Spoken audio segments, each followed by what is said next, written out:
Permasalahannya selama ini gini, misalnya nih ibu-ibu ingin berusaha, karena nih Iwapi dari mikro nih, Iya, dari betul, mikro ya. industri rumahan ya, kita bantu memberikan pelatihan, udah bisa, dia udah bikin, terus dia nggak tahu gimana cara jualnya. Iya betul. Teman-teman juga ketika mengambil keputusan pasangan, mamanya kan, karena kita melihat jangan kemudian asal ambil manfaat, perhitungan juga akan sedikit matang.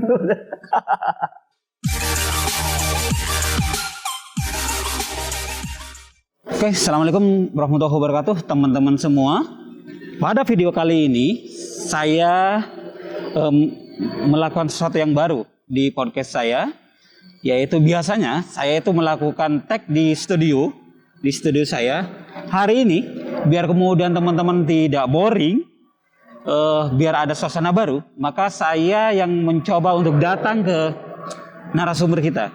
Dan narasumber kita kali ini adalah orang yang hebat, luar biasa. Dia cluenya, dia itu adalah perempuan, masih lumayan muda, ibu-ibu, punya sejuta aktivitas, punya bisnis yang ya tidak umum dilakukan oleh seorang perempuan. Dan ini akan menjadi inspirasi yang sangat bagus bagi teman-teman untuk menyimak. Oleh karena itu, jangan coba-coba untuk skip, jangan kemudian mencoba mengabaikan video ini, tapi karena yakin insya Allah video yang akan hadir ini adalah video yang isinya madu semua gitu, daging semua yang akan bermanfaat buat teman-teman semua. Oke, jadi teman-teman sekali lagi saya ingatkan, bagi yang belum subscribe monggo di subscribe video saya, karena yakin ini akan video saya, channel saya akan menghadirkan sesuatu yang berbeda yang nggak umum dilakukan oleh para YouTuber yang lain. Akan sangat menarik, akan sangat menginspirasi, selalu ada kisah-kisah yang menarik.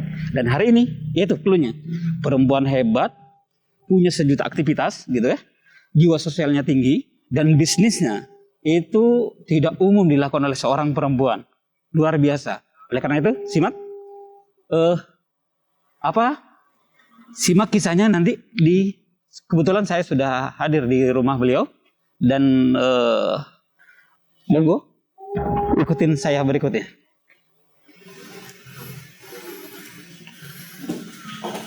Selamat pagi. Waalaikumsalam warahmatullahi wabarakatuh. Waduh, apa kabar Bu? Baik. Akhirnya sampai juga di kediaman beliau ini. Apa kabar? Baik. Ya, silahkan. Oke, siap. Gimana tadi, susah cari rumahnya enggak? Agak lumayan. Tadi masuknya dari sebelah sini nih, di Barito ya. Oh, oke. Tapi nggak macet kan kesini kan? Enggak, alhamdulillah enggak. Silahkan loh. Siap. Agak ini tadi, jadi nyasarnya di sini aja. Karena ada pas di Barito itu ternyata portal kan. Portal akhirnya masuknya dari Bulungan baru bisa gitu. Oh, okay. Iya betul. Maaf, sorry agak telat jadinya kan karena agak muter dikit. Okay. Gimana, apa kabar Bu? Baik, alhamdulillah. Alhamdulillah. Kayaknya ini sudah social distancing cukup ya. Lepas masker aja deh. Iya. Biar kelihatan cantiknya Ibu. Waduh. Tuh kan teman-teman, cantik sekali. Jadi yakin yang nonton ini pada seger. Jadi seperti yang di clue saya sebelumnya, saya bilang saya akan menghadirkan 2 episode ini wanita-wanita yang luar biasa. Satu yang di bidang pendidikan, yang episode ini yang tadi kemarin sudah tayang di bidang pendidikan, yang bagaimana bergelut di bidang pendidikan, terutama di di ngurus TK gitu ya. Nah sekarang bagaimana yang ngurus ekonomi. Nah, ini adalah woman in business yang saya hadirkan ini, tokoh luar biasa. Dan seperti clue yang saya bilang bahwa beliau ini namanya Ibu Tatiana. Nanti detailnya kita di deskripsi nanti akan dijelaskan. Yang jelas ini sangat menarik untuk kita hadirkan. Kenapa? Karena beliau ini di samping cantik luar biasa. Cantik luar biasa. Beliau ini sangat, kalau dari sosmednya itu sangat sibuk, banyak aktivitasnya di berbagai, mau di politik juga ada, di sosialnya juga luar biasa. Dan bisnisnya itu nggak umum dilakukan oleh laki-laki. yaitu apa? Yaitu di perkeretaapian. Ya Bu ya. Masih di perkeretaapian itu Bu. Terus terang semenjak pandemi kita agak freeze di situ. Karena kita tahu kan infrastruktur sedang tidak bagus. Betul. Nah jadi ya itulah namanya juga pengusaha ya. Yang penting kesempatan, momentum dan celah-celah yang dimana kita memastikan bahwa usaha tetap jalan. Kita tidak PHK pegawai. Oh gitu, tidak PHK ya? Ya, jadi karena itu kita harus mencari jalan kan. Dan artinya ada bisnis diputar atau gimana itu? Ya, jadi kebetulan memang ada beberapa bisnis. Jadi yang bisnis yang bisa hidup yang kita fokuskan saat ini. Yang sedang tidak bisa ya mau nggak mau kita istirahat dulu. Istirahat dulu. Iya betul karena luar biasa COVID ini memukul semua lini. Betul sekali. Kalau dulu 98 itu ada UMKM selamat, tapi sekarang UMKM terdampak sangat berat. Betul ya. Itu dia. Artinya ini juga bagi makanya teman-teman yang baru gabung jangan di skip video ini, yakin obrolan kita ini akan banyak madunya gitu, akan banyak dagingnya yang kita bisa ambil hikmah, terutama bagaimana survive di masa pandemi. Dan ini pembelajaran kita ini adalah belajar dari yang besar untuk kemudian diterapkan dari yang kecil. Jadi bisnisnya banyak banget dan itu besar-besar sekali Bu Tiana ini. Terima kasih. Tapi sebelumnya mau minum apa dulu nih? Air putih aja Bu. Air putih aja, oke. Kita lebih suka yang bening-bening karena Ibu sudah cantik. Airnya aja udah cukup banyak. Aduh. Dan ini Bu, apa ya? Ibu itu ketika memulai bisnis dulu, kita sebut agak di belakang ya, thank you.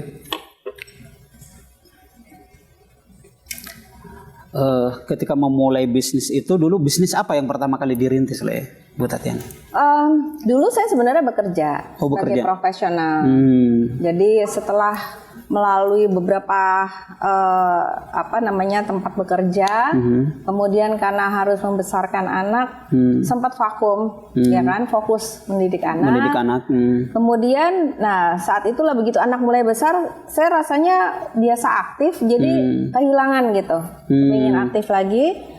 Saya pikir satu-satunya jalan supaya bisa sambil ngurus anak ya harus entrepreneur ya. Betul. Jadi kita bisa atur waktu sendiri kan. Kita punya kontrol untuk mengatur waktu dan pace pekerjaan kita. Jadi ya di situ akhirnya saya memilih menjadi entrepreneur.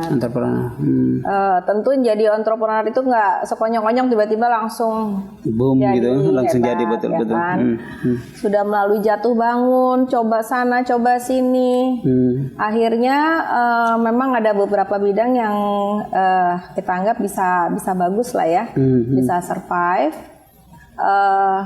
Tapi kemudian pandemi datang kan, pandemi datang dan bukan hanya kepada kami, juga hampir semua pengusaha yang lain hampir semua kolaps, terutama UMKM.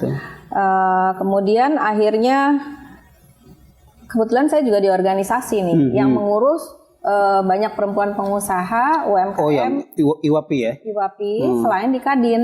Jadi dengan kita di organisasi kita banyak mendapatkan informasi, masukan-masukan, keluhan-keluhan dari para anggota. Bagaimana mereka harus struggle menghadapi situasi ini. Dan kita juga berusaha memutar otak, bukan cuma memikirkan diri sendiri, tapi juga gimana nih anggota supaya mereka bisa survive kan. Karena itu kalau yang untuk UMKM kita bantu sekali dengan terobosan-terobosan, dengan pelatihan-pelatihan. Karena seperti kita tahu, begitu pandemi, bisnis yang survive adalah nomor satu makanan. Makanan betul. Nomor dua alat-alat kesehatan. Alat-alat kesehatan betul. Yang berhubungan dengan kesehatan. Betul. Ya, gitu. Jadi dan mungkin juga kurir ya, apa nama jasa? Ya logistik ya. Logistik betul. Ya, pengiriman barang itu. Ya itu adalah yang survive dan kami memang memberikan masukan-masukan kepada teman-teman. Kalau kita mau survive, kita harus satu lihat momentum, harus mampu untuk switch langsung secara cepat ya untuk adaptasi gitu. Ya. Dan itu juga kita lakukan sama diri kita sendiri. Jadi artinya ibu di samping membantu orang juga membantu diri sendiri sekaligus membantu orang di saat bersama-sama. Iya. Karena Bu Tatiana ini teman-teman aktif di IWAPI Ikatan Wanita Pengusaha Indonesia. Dan sekaligus Kadin. Di situ. Ya, saya wakil ketua umum di Kadin DKI Jakarta. Di IWAP di wakil ketua umum 1 membawahi bidang organisasi dan kesekretariatan dan hukum.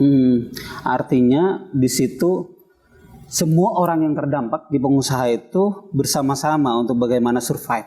Iya betul. Jadi karena saya percaya tuh ada phrase yang mengatakan when women support each other, incredible things happen. Oh betul. Jadi itu di sosmed kemarin yang diupdate. Ya, kita perempuan sama perempuan aja juga harus bantu, saling bantu. Saling kan? menguatkan ya. Iya, saling menguatkan. Paling nggak kita nomor 1 ya untuk keseimbangan hidup ya kita dapat pahala lah ya. Betul. Kan kita hidup bukan cuma dunia, cuma materi kan. Ada hablum minallah, ada hablum minannasnya. Betul. Jadi sebenarnya part saya bergabung di organisasi-organisasi itu adalah untuk itu, untuk bagaimana lebih dalam hidup. Sebetulnya kalau untuk diri sendiri sudah cukup lah ya gitu, bahkan lebih gitu ya. Tapi bagaimana membantu orang lain, bagaimana bermanfaat lebih, punya added value yang lebih. Nah itulah teman-teman. Jadi salah satu pembelajaran yang di awal ini kita bisa tangkap bagaimana tidak hanya memikirkan diri sendiri, tapi juga orang lain di komunitasnya, dan itu yang tercermin dari Bu Tatiana ini. luar biasa. Nah, apa ya dalam berkumpul itu kalau di ibu gitu, apa yang kemudian di suite yang kemudian bisnis baru mungkin ditelurkan di masa pandemi ini? Iya, jadi seperti tadi sudah kita bahas bahwa yang hidup saat ini mau nggak mau makanan ya, kemudian kesehatan. Lalu logistik. Pada awal-awal pandemi itu semua kita jalanin, kita coba semua. Apa yang bisa jalan, yang penting bisa survive, rumah tangga bisa tetap jalan, dapurnya tetap ngebul. Kan itu ya, namanya kita pengusaha. Betul. Maksudnya kita realistik aja lah ya. Dan ternyata memang kebetulan di kami akhirnya kita fokus ke alat-alat kesehatan. Alat kesehatan. Iya. Alat kesehatan tuh ada berbagai macam semua perlengkapannya yang diperlukan oleh masyarakat di dalam menghadapi pandemi. Oke. Dan alhamdulillah itu berkembang sangat baik. Ya tentunya itu semua ya tadi ada hubungannya dengan networking ya. Kita di berbagai macam organisasi kan pasti kan ada manfaatnya lah ya. Betul. Dengan networking kita, dengan dengan pengetahuan. Tapi yang pasti saya di dalam menjalankan semua bisnis itu nomor 1 adalah profesionalisme. Jadi kita mengutamakan kualitas, kita memastikan bahwa apa yang kita berikan itu betul-betul bermanfaat. Artinya profesional harus dijaga gitu ya, kualitas dijaga gitu, dan ketermanfaatan bagi orang lain. Gitu. Luar biasa, keren teman-teman. Nah ini tentu beliau ini, Bu Tatiana ini kan tidak sendiri, ada keluarga segala macam. Bagaimana keluarga mensupport ibu dalam bisnisnya? Saya sih karena memang perusahaan ini sebenarnya juga melibatkan keluarga juga. Melibatkan keluarga. Gitu. Jadi kita semua kompak sekali. Ini kan udah eranya kalau dalam situasi yang sangat sulit kita mesti bersatu. Betul. Kalau nggak susah lah ya. Betul. Jadi kalau cuma sendirian susah juga. Susah. Jadi kita saling topang lah, saling bantu semuanya, seluruh keluarga terjun dan kita juga komunitas-komunitas terdekat. Bagaimana caranya kita berbagi. Jadi pada prinsipnya yang penting kalau dalam situasi seperti ini kita jangan mau menang sendiri. Walaupun kecil dibagi-bagi semua rata, yang penting semua happy. Semua kebahagiaan. Betul. Semua kebahagiaan, semua termanfaatkan dari itu. Jadi win-win ya. Win-win solution. Iya. Nah, Bu, tadi di samping bagaimana cepat beradaptasi, kan tidak banyak orang yang mampu cepat switching gitu ya. Bagaimana tidak hanya itu, bahkan untuk memulai usaha aja banyak di luar sana itu viewer kita itu yang masih ketakutan menimbang risiko segala macam. Bagaimana Ibu berani mengambil resiko-resiko itu? Ketika termasuk switching gitu, langsung pindah ke Alkes itu kan juga di bidang kesehatan tentu ada resiko-resiko gitu kan. Bagaimana Ibu berani mengambil resiko-resiko, termasuk tipsnya bagi teman-teman yang mungkin ada yang mau mulain usaha di situ.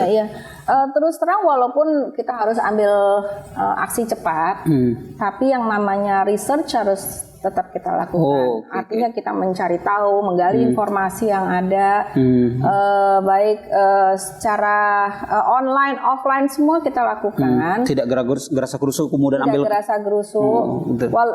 Kan ini juga bisnis ini juga sebenarnya bukan hanya karena pandemi, sebelumnya memang kita sudah menjalankan, cuman fokusnya tidak penuh di sini. Begitu momentumnya ini ya kita jadi fokus ke sini betul-betul dan memastikan bahwa partner yang kita yang kita ambil ini adalah partner yang memang bisa reliable lah ya.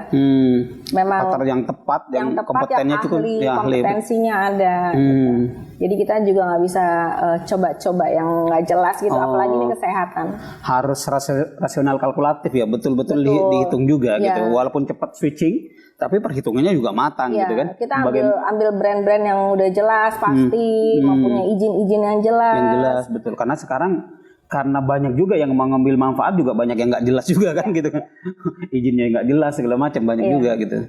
Termasuk ini agak melenceng dikit begini. Teman-teman juga ketika mengambil keputusan pasangan, maunya kan karena jangan kemudian asal ambil manfaat. Perhitungan juga agak sedikit matang.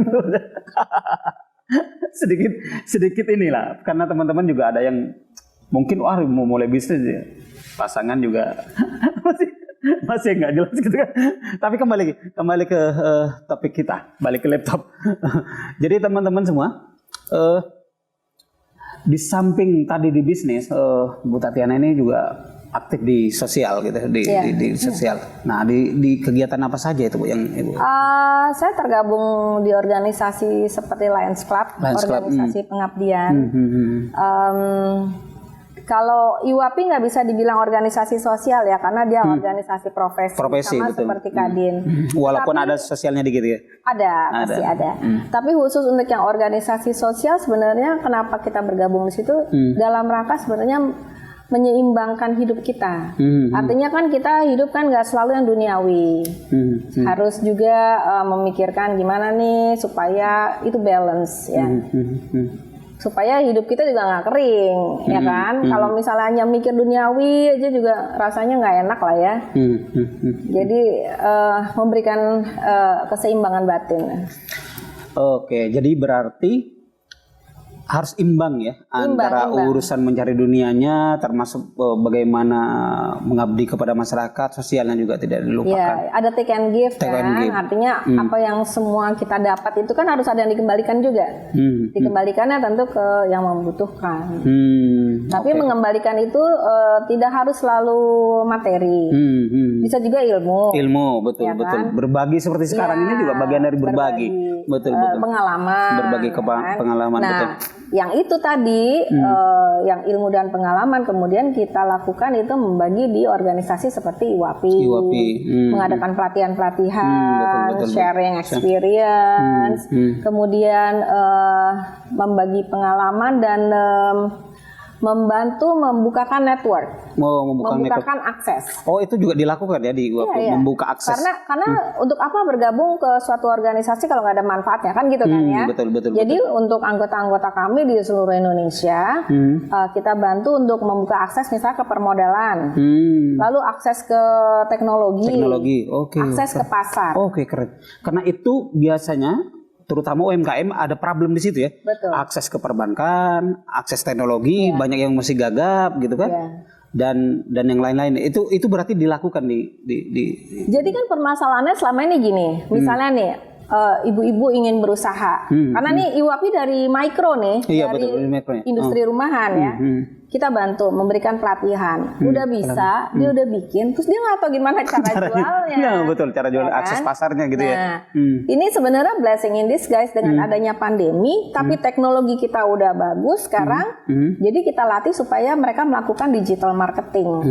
Gimana caranya memperluas coverage market mereka melalui digital, berjualan secara online. Secara online. Gitu. Ini ibu-ibu ternyata nggak semua ibu-ibu mampu untuk melakukan digital marketing. Jadi kita kasih pelatihan-pelatihannya. Oke, good. Gitu. Kemudian setelah itu Bu, ini udah laku, banyak permintaan, modalnya kurang. Betul, ya kan? betul. Nah, karena Iwapi ini udah 46 tahun umurnya, udah cukup mateng ya. Dipercaya oleh lembaga-lembaga pemerintah. Karena kita ini partnernya pemerintah sebenarnya dalam membantu pemberdayaan ekonomi perempuan kan. Nah, jadi kemudian bank-bank, lembaga keuangan yang non-bank itu bekerja sama dengan Iwapi untuk membantu menyalurkan ke UMKM. Jadi anggota Iwapi dapat benefitnya itu antara lain ya, akses ke permodalan. Keren. Nah, Ibu kan kayak gini. Kalau saya melihat banyak juga orang-orang yang sukses itu kadang hanya memikirkan dirinya sendiri, tidak kemudian berbagi ilmu, berbagi pengalaman, termasuk donasi segala macam yang dilakukan di Lion Club kemarin kan. Nah, apa yang melatar belakang Ibu atau umumnya ada pengaruh nggak umumnya dari orang tua sehingga Ibu social care-nya juga luar biasa gitu?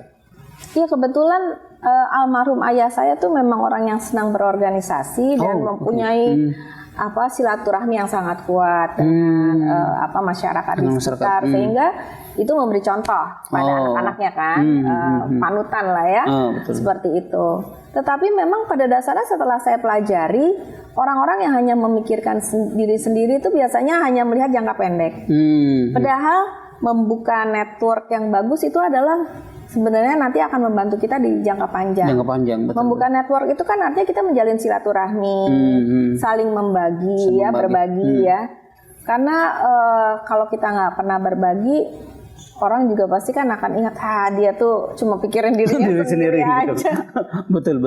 Iya, jadi dan saya tuh banyak sekali. Artinya setelah berumur seperti sekarang, pengalaman-pengalaman sejak muda sampai sekarang itu sudah membuktikan gitu. Saya masih sering ketemu sama ibu-ibu yang bisa datang ketemu dan bercerita, aduh Mbak, terima kasih banyak, berkat Mbak anak saya udah lulus kuliah. Wow, keren. Karena Mbak waktu itu membantu saya membukakan akses, misalnya ikut pameran ke Malaysia, ikut pameran di luar negeri, sehingga kemudian dia jadi punya akses berjualan dan bisa punya klien di sana, yang akhirnya bisa bantu sekolah anaknya sampai udah married, udah punya cucu sekarang, dan mereka nggak lupa sampai sekarang. Good. Dan disitulah kita merasa berharga sebagai manusia kan, betul. Dan tadi Ibu itu kan dilatih oleh orang tua untuk kemudian social care itu, dan nilai-nilai yang lain yang diajarkan oleh orang tua ke Ibu, sehingga Ibu ini apakah juga di bisnis juga diajarin atau gimana gitu? Ada satu hal nih, ini kadang-kadang banyak kita yang suka terlena ya. Kalau ada satu tawaran yang terlalu bagus, too good to be true, itu kita justru harusnya berhati-hati. Oh, berhati-hati. Kalau terlalu bagus itu justru berhati-hati gitu. Iya. Karena kalau misalnya itu bagus sekali ya pasti udah diambil sendiri sama dia. Oke. Iya kan? Terlalu manis itu ada gulanya. ada bahayanya. Saya sering kali juga dengar teman-teman, aduh sedih gitu ya, ketipu misalnya gitu kan. Pasti karena tawarannya terlalu menarik. Iya. Ketipu, kenapa bisa ketipu? Dia cerita kan, wah ini pertama janjinya gini. Ya iya, saya bilang janjinya itu mungkin apa enggak gitu. Kan dalam bisnis kan kita tahu lah ya, berapa sih keuntungan bisa kita mampu untuk meraih keuntungan. Kalau misalnya terlalu ekstrim juga pasti ada sesuatu lah. Ya, jadi kalau saya sih azas berhati-hati itu, saya termasuk orang yang konservatif ya di dalam berbisnis. Jadi sangat berhati-hati. Kalau tawarannya justru terlalu menggiurkan, saya nggak masuk akal gitu. Alarm saya langsung bunyi. Langsung bunyi. Iya. Oke. Nah itu juga teman-teman. Kadang memang orang yang menjadi korban penipuan rata-rata memang begitu kan. Iya, terlalu tergiur dengan janji manis. Janji manis adalah berbahaya as. Jadi gitu. Jadi gitu. Nah berarti tadi kalau saya simpulkan dari bagaimana Bu Tatiana dalam menggeluti bisnis segala macam, penting untuk secepat mungkin beradaptasi. Tapi ketika adaptasi itu juga rasional, kalkulatif, menghitung segala resikonya. Terus kemudian juga bermitra dengan orang yang tepat, gitu. Tidak hati-hati karena kemudian harus cepat switching gitu, berpindah tapi kemudian tanpa hati-hati. Nah itu juga poinnya, bahwa hati-hati. Termasuk juga dengan tawaran-tawaran yang nggak masuk akal gitu dalam konteks itu. Jadi kalau ada investasi, teman ngajak bisnis, tiba-tiba bagi hasilnya sangat menggiurkan, terlalu manis itu berarti memang harus di alarmnya langsung nyala. Ya. Jadi mesti kita periksa lagi. Harus diperiksa. Nah, kalau saya lihat juga Bu Tatiana ini juga suka di politik ya. Suka di politik juga, termasuk masuk kepengurusan malah. Kalau nggak salah di Demokrat menjadi wakil bendahara ya. Wakil bendahara. Oh gitu. Mulai kapan masuk ke politik? Kalau masuk politiknya udah lama, sejak 2004 ya. 2004. Tapi saya di Wabendum nih semenjak kepemimpinan Mas Ahaye. Mas Ahaye. Oh, Bendum nih Mas Ahaye. Iya. Dan kayaknya memang kepengurusan Mas Ahaye ini agak unik ya kalau saya, karena saya kebetulan juga agak sedikit ngerti politik. Iya. Kalau aktivitasnya di tentang politik dan agak unik dan menarik maksud saya. Anak-anak muda, orang-orang yang progresif yang banyak terlibat. Iya, dan yang mungkin tidak banyak orang luar tahu bahwa Mas Ahaye di dalam merekrut pengurus-pengurusnya, dia berusaha untuk melakukan SOP-nya dengan benar. Jadi saya diinterview loh. Oh, tidak langsung ditunjuk begitu. Oh, diinterview. Saya diinterview, diajak bicara, ditanya apa maksudnya pendapat-pendapatnya, pandangan-pandangannya, sampai mereka akhirnya merasa oke, ini cocok di sini gitu. Jadi nggak karena saya deket gitu, bukan karena itu. Tetap aja secara profesional dilakukan. Iya. Jadi ada proses. Ada proses yang dilakukan. Dan mungkin bisa saya sampaikan bahwa beberapa teman-teman yang dari luar gitu, ketika kami undang untuk datang misalnya atau mereka berkunjung, mereka langsung kasih komen, beda banget ya sekarang gitu. Iya betul. Ya, beda banget ya suasananya, orang-orangnya, muda-muda, keren-keren, udah gitu, tapi juga helpful gitu, ramah, helpful, profesional gitu. Jadi memang warna itulah yang mau ditunjukkan keluar bahwa kami mempunyai spirit baru gitu ya, untuk bisa bersama-sama berkolaborasi dengan rakyat gitu, tapi juga melakukan semuanya dengan sangat profesional, dengan sangat baik, dan suasana kerja yang menyenangkan. Jadi betul-betul kerasa gitu, auranya, suasananya sangat beda. Dan akibatnya sekarang banyak sekali anak-anak muda ya, terutama ya, yang setiap hari ada aja tuh yang datang ke partai mendaftar. Oh gitu. Luar biasa sih memang kepemimpinan yang sekarang ini sangat menarik gitu ya, untuk terutama untuk anak-anak muda. Mereka datang sendiri mendaftar, dan proses yang diperlihatkan juga memang sama partai kami ini sekarang sangat profesional. Yang datang pertama untuk menjadi anggota nggak perlu bayar, langsung diproses cepat gitu. Jadi ya sangat modern. Sangat modern. Iya tentu. Kalau orang-orang profesional seperti Bu Tatiana sudah merasa enjoy dan ngurus di situ, juga artinya sudah ukuran gitu kan. Di bisnis aja profesional gitu, kemudian sukses, insya Allah nanti nggak kampanye, kayaknya memang udah mulai merangkak memang kan Demokrat itu.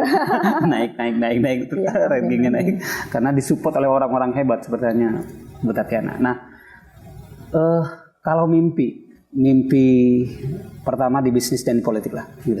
Apa yang belum tercapai di sisi bisnis gitu, terus kemudian apa yang belum tercapai di di politik? Ya tentu kalau bisa sih cita-citanya kita menjadikan usaha kita terus besar gitu ya. Terus besar dan bisa membantu lebih banyak orang sih kalau saya ya. Maksudnya dengan kita membesarkan usaha kita membuka lapangan pekerjaan. Oh iya pasti. Untuk yang lain. Betul. Ya. Jadi saya rasa itu sih. Makin besar kita makin kita membantu orang banyak gitu. Betul. Kalau di politik? Kalau di politik basically apa yang kita lakukan saat ini saya rasa sudah on the right track, ya, melihat respons dari masyarakat, bagaimana mereka sangat simpati kepada Partai Demokrat, dan tentu itu semua tidak terlepas dari kerja keras semua teman-teman di partai dan khususnya tentu leadership dari ketua umum, ya, itu luar biasa. Dan harapan kita tentu 2024 Partai Demokrat bisa meraih suara tertinggi. Amin. Luar biasa. Nah terakhir tentang keluarga Bu, bagaimana Ibu ngurus keluarga di tengah kesibukan, ngurus suami, ngurus anak gitu? Kalau di dalam mengurus anak, saya sejak awal berusaha untuk melibatkan keluarga anak-anak terutama di dalam kegiatan saya. Jadi mereka sangat tahu apa yang saya lakukan. Sekaligus mentorship ya? Iya, betul. Jadi dengan kita sering cerita, berbagi gitu mengenai pengalaman, mereka otomatis udah langsung belajar tuh secara nggak langsung melalui kartu mereka, sehingga kedepannya waktu kita minta mereka untuk terlibat udah langsung tune in gitu ya. Betul. Gitu. Jadi dan mempunyai minat juga gitu di situ, mempunyai minat yang sama karena secara bertahun-tahun kan udah sering mendengar, udah belajar juga. Otomatis pelan-pelan menyerap gitu kemudian memahami. Pelan-pelan menyerap. Jadi dan dalam setiap kegiatan seperti misalnya ketika saya harus pergi bertugas gitu, kalau memang memungkinkan saya sering melibatkan juga sih. Bukan karena ngintilin tapi untuk regenerasi biar kemudian juga belajar secara tidak langsung. Dan mereka kan punya kemampuan untuk teknologi lebih dari saya pastinya kan. Oh iya betul. Anak-anak milenial saya sering minta tolong dan berdiskusi kan. Jadi misalnya ini gimana ya, ini gini-gini. Mereka saya libatkan, mereka justru membantu saya mendapatkan informasi-informasi yang kita pikir gimana ya cara dapetin. Mereka tahu aja tuh kalau anak muda kan lebih cepat mereka itu. Inovatif ya kan, informatif. Jadi mereka justru bantu gitu. Oh ini caranya gini nih Bu, ini gini gitu. Jadi kita sama-sama saling belajar. Nah, pesan Ibu buat orang yang mau memulai bisnis? Pesan saya nomor 1, mulai aja dulu. Jadi jangan ragu-ragu untuk memulai bisnis, karena kalau kita nggak pernah mulai, kita cuma berencana terus nggak jadi kejadian, nggak jadi gitu. Ya. Berhitung. Mulai aja dulu, tapi start small. Kita boleh think big, berpikir bahwa kita akan punya ini, kita kepengen ini, tapi start small. Jadi mulai aja dulu dengan yang kecil, dari situ nanti akan berkembang. Pertama itu. Terus kedua, yang pasti kita harus lengkapi diri kita dengan pengetahuan. Sumber daya manusia yang ada di kita ini kita tingkatkan kualitasnya dengan cara jangan segan-segan ikut pelatihan, cari informasi, belajar, karena itu akan sangat membantu kita di dalam menjalankan usaha. Jadi misalnya gimana khususnya buat perempuan nih, gimana caranya kita harus akrab sama teknologi supaya itu bisa membantu usaha kita dengan lebih efisien dan lebih murah. Kayak misalnya kalau zaman dulu usaha pegawainya harus banyak. Kalau sekarang untuk khususnya UMKM ya yang modalnya terbatas, kalau kita pakai teknologi bisa lebih efisiensi, lebih murah. Misalnya untuk pencatatan keuangan pakai aplikasi. Betul. Nah itu kan bisa membantu kita. Kemudian untuk marketing pakai digital marketing. Sekarang semua sudah dipermudah dengan teknologi dan jangan sampai kita nggak bisa manfaatin gitu. Kemudian kalau akses permodalan nomor 1 avoid pembiayaan yang mahal, ya, karena jangan sampai nanti baru mulai udah terbelit dengan hutang terus trauma gitu, nggak mau mulai. Jadi sebenarnya sekarang pembiayaan banyak kok yang tidak mahal, apalagi kalau UMKM gabung di organisasi kita yang bukain aksesnya. Betul. Jadi itulah teman-teman tipsnya untuk yang mau mulai usaha. Yang terpenting katanya dimulai dari yang kecil. Jadi jangan kemudian berpikiran besar gitu kan. Kemudian hitung-hitungannya juga walaupun harus matang, tapi jangan terlalu banyak berhitung. Lama-lama berhitung malah nggak memulai itu pembelajaran. Jadi teman-teman itu saja. Saya nggak akan menyimpulkan terlalu banyak dari video kali ini, tapi teman-teman sudah bisa melihat, mendengar sendiri pembelajaran yang kita bisa ambil hikmahnya dari tadi. Sudah banyak hikmah yang bisa diambil bagaimana untuk sukses, karena ini Bu Tatiana ini adalah bagian dari menurut saya template pengusaha yang sukses yang juga mudah beradaptasi di masa pandemi ini. Beliau ceritakan tadi bagaimana beliau switching dari dari bisnis yang konvensional kemudian beralih ke kemudian yang tren sekarang ini yang dibutuhkan, yaitu beliau memulainya dengan kemudian mengubah menjadi di bidang kesehatan gitu kan. Dan yang terpenting juga bagaimana tidak tergiur dengan mitra atau janji investasi yang terlalu manis tadi gitu. Itu keywordnya yang kita bisa ambil. Oke, mungkin itu saja teman-teman. Saya ingatkan sekali lagi bagi teman-teman yang belum subscribe, monggo di subscribe channel saya. Insya Allah kita akan menghadirkan Bu Tatiana yang lain yang menginspirasi, seger, menarik gitu, tapi juga berbobot gitu. Jadi itu saja teman-teman, kurang dan lebihnya saya mohon maaf. Assalamualaikum warahmatullahi wabarakatuh. Terima kasih Bu sudah dihadirkan di istana ini.